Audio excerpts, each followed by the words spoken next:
Who was the mysterious black woman once pictured in the arms of a future British king? For more than 2 centuries, one remarkable image has raised exactly that question. An 1788 hand-colored etching by the famous British artist James Gillray shows the future King William IV embracing a young black woman during his visit to the Caribbean. Many historians and writers have suggested that she may have been Dorothy Thomas, but can we really be sure? Not entirely. Her identity in the print is still debated. What isn't debated, however, is the extraordinary life of Dorothy Thomas herself, and in many ways, her real story is even more remarkable than the picture. Dorothy was born into slavery in Montserrat around 1756. Her mother, Betty, was also enslaved, and historians believe her father was probably an Irish planter from the Curran family. Like thousands of children born into slavery, Dorothy inherited her mother's status and began life with almost no control over her own future. She later had children of her own before eventually being sold to another plantation owner named William Forden. Then something unexpected happened.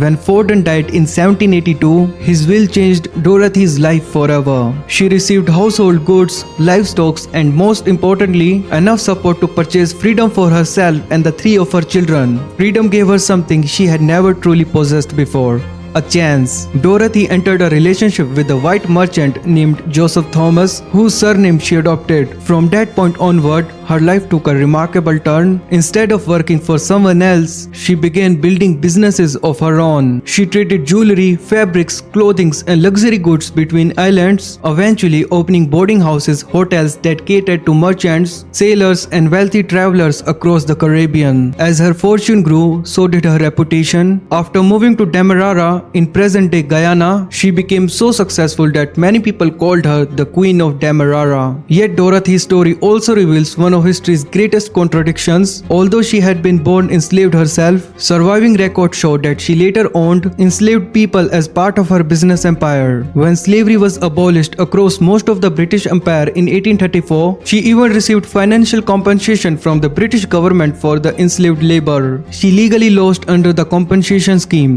That part of her story often surprises people. How could someone who had experienced slavery become part of the same system? The answer lies in the harsh realities of the colonial Caribbean, where wealth, status, and survival were deeply tied to an economy built on slavery. Dorothy Thomas died in 1846, leaving behind one of the most extraordinary lives of the 18th and 19th centuries. Whether she was truly the woman standing beside the future King William IV may never be known with certainty. But perhaps the real mystery was never the identity of the woman in the picture. It was how a girl born into slavery built one of the most successful business empires in the Caribbean while becoming part of the very system she had once struggled to escape.